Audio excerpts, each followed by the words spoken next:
ойбай. Бүгін кайф болып ұйықтап отырсам, тараздан жеңешелерім.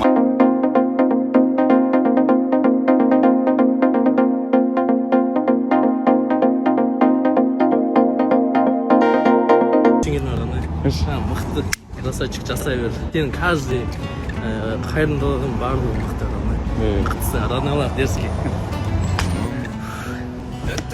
Родной. Қалада что-то движение жоқ десем, бәрі осында жүр ғой. Әже, алдым мен айраныңыздан дәм тараттым. Наконец-то, роднойлар, бізде енді ашық бар. Түнгі сағат 12-ге дейін келіп, осында отырып, бургерді жей берсеңіздер болады.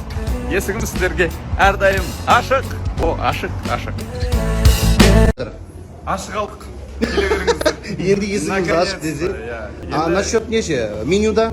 Құдай қаласа, хот-дог, наггетсы, одан кейін андай күшті нәрселер қосылып отыр. Детский меню?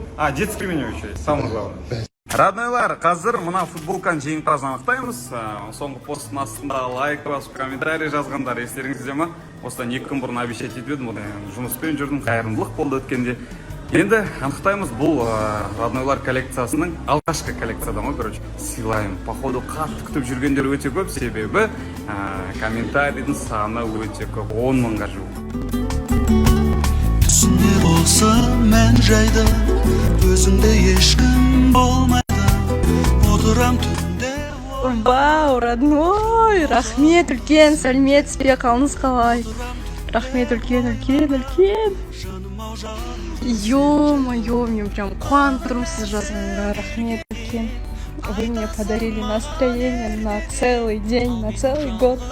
Шын жүректен құттықтаймын, эмоциясы күшті болды. Талдықорған қаласынан екен родной. Өзіңіз келгенде алып кетіп беріңіз, салып жібермей қойыңыз деді. Болды, өзім барғанда құдай қаласа. Көңіл күйім чемодандық болып тұр. Ол не деген сөз?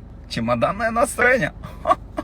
Деп қойсы. Ертең ала қаласа Таразға жолға шығамыз. Арғы күні Құрбан айтта мешіттің ашылуы, сосын Түркістан, сосын Қызылорда, сосын Қазалы. Ойланып отырмын да. Бұйыртса, ертең мешіттің ашылуына баратыр. Прикиньте, менің роднойларым кітабынан түскен ақша ғой енді. Әрине, мен деген тек қана бір Аллаға жарсып, бірақ та осындай мүмкіндік берген да маған. Кәдімгідей енді Алланың үйі ғой, мешіт. Мен енді бала кезден емес, бірақ та уақыт өте келе пайда болған армандарым ол мешіт соғу.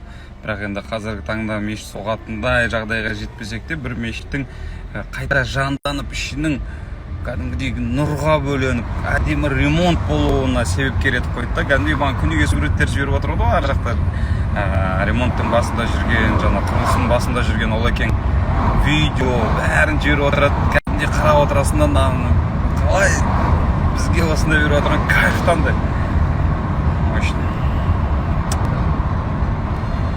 Солай. Роднойлар, сіздердің де үлестеріңіз зор бұл жақта. Рахмет үлкен. Қызық бір әңгіме етеді. Мощный әңгіме, керегіңді алғаш родной. Осы кең болсаң, кең болмайсың тақырып аясында мешітке қатысты да. Мен басында 3-4 миллион откладывать етіп қойдым. Примерно реставрациясына жаңа қайта жөнделуіне сондай ақша керек шығар деп. Енді стройка деген, ремонт деген нәрсені, анау пықи-тықиы, майда-шүйде тірліктер көп қой білесіңдер.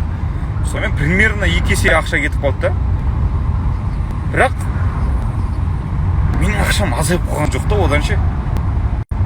Сен ниет етесің ғой бір жаққа, бір жақсылыққа, бір айтыр бірдеңке жасайым деп, кең болам деп, мен адамдарға көмектесем, бір игі сауапты істеймін десең, Алла тағала наоборот керісінше саған көп қылып береді екен да.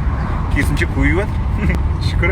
Сол үшін енді мені көріп отырған енді қаншама енді мен үлкен демей қойын, хотя бы кіші роднойларға, ұл қыздар бар ғой, соларға айтатын кең болыңыздаршы.